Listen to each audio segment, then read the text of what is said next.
What's up, everybody? Welcome back to the channel. In this video, we're going to talk about Marvin Bagley. He's been with us now 4, 5, 6 games, and we are ready to talk about him, see if he's the future, see if he can help us out. So I'm going to hit Craig with a couple of questions. He's going to tell us his thoughts on Marvin Bagley, what he thinks he should be doing going forward. So Craig, just overall thoughts. I know you were at the game recently.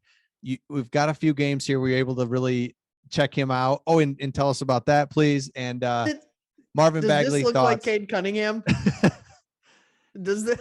No, I think it's the mustache. I didn't know he had. So I took my daughter to her first ever Pistons game. She's 9 years old. She ate it up. She thinks this bobblehead's the greatest thing in the world. We each got one. And I wish I could make him shake his head no, because I wanted to ask you if it looked like Cade Cunningham, and it would be a no. But we did. We went to the game. We had some good tickets. We were pretty close to the floor, so we were able to really see the action in a way that TV just can't provide. Mm-hmm. And one of my major takeaways in that game was Marvin Bagley can play basketball.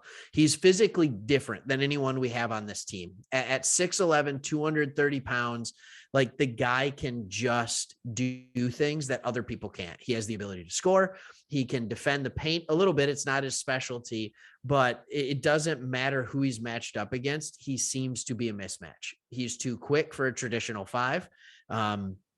He is too big for a normal 4s to guard him. Like, he is just a matchup nightmare for other teams. And I just want to see him play more. Like, he's already started to push. I mean, Saddiq Bey's minutes have gone down a little bit. Jeremy Grant's minutes have gone down a little bit. Thank goodness Kelly Olynyk's minutes have gone down a little bit. That dude was terrible. And the game I went to was against the Boston Celtics. So it was the one we lost, not the one we won. That was in Boston. But watching this game, seeing him, whether it's from the outside, he kept us in the game. And we had a lead probably 5 minutes to go, and maybe 7 or 8 minutes to go. And he had to sub out because he hurt he re-injured that ankle, we think. And that was it for us. Like, we just couldn't compete anymore. It was simple. Having a guy who's almost 7-footer, like, who knew that would be helpful? When he went out, right, then you get to see what we were before him, and you're just like, I don't feel good here. I don't like the resistance. It's not happening. No, it's not happening. Like, usually when you just give people, as you like to say, Chris, when you let people just go into the lane and take layups or dunks for free, it's generally not a winning formula in basketball. And it was not. And then you had Kelly Olynyk playing, and he doesn't know how to catch a basketball, which is the easiest type of ball to catch of all sports. So exactly. Catch the basketball. But honest to goodness, Marvin Bagley, I want to talk on that for a minute, because in Sacramento, they used him as almost solely a power forward. And I think he's a good power forward. I just think he's a better center. And people are going to think I'm crazy for that. And they're going to say, no, he doesn't have the build. He doesn't. Okay, whatever. He's a good stretch 5. He's not a stretch 4. He's a good low post 4. But when you put him at the 5, he shoots just good enough to stretch the floor out.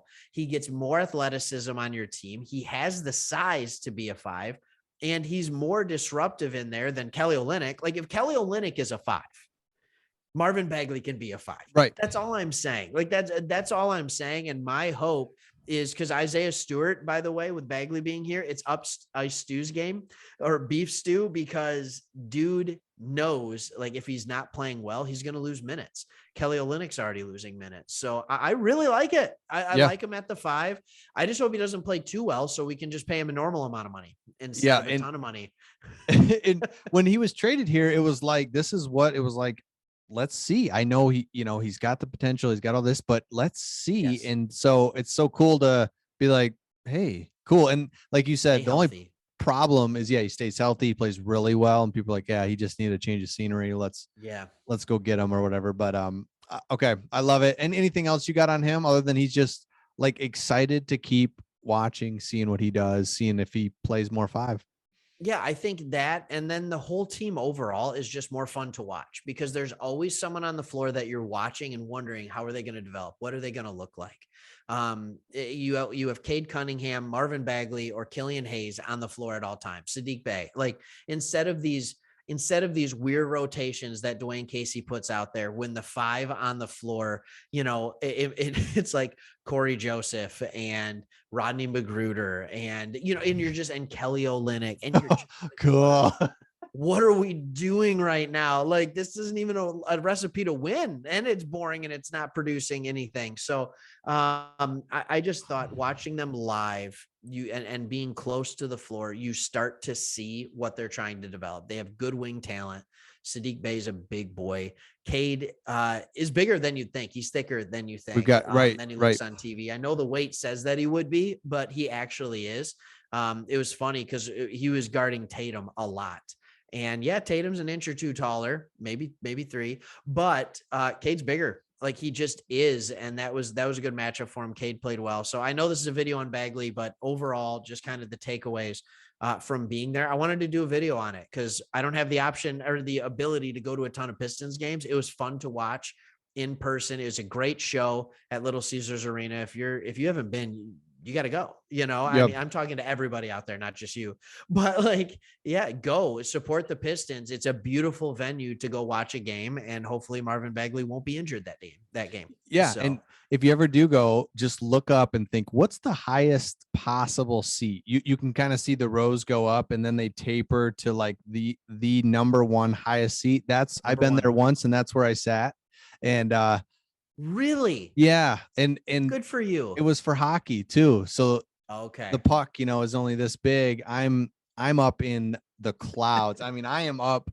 I'm getting a little sick thinking I could follow us. Anyway, that's where I sat. I need to go. We're going to go, Craig, and to a Pistons game, and let's get into it. Let's go. We'll do it. We should try and do a video from the Pistons. Yes. Right from it. Absolutely. So yeah, if you like our channel, we talk Lions and Pistons, and just subscribe. That just means you get our latest videos, and leave a comment. Let us know what you think of Bagley. What do you think of, the Pistons future? And we will see everybody on the next one. See ya.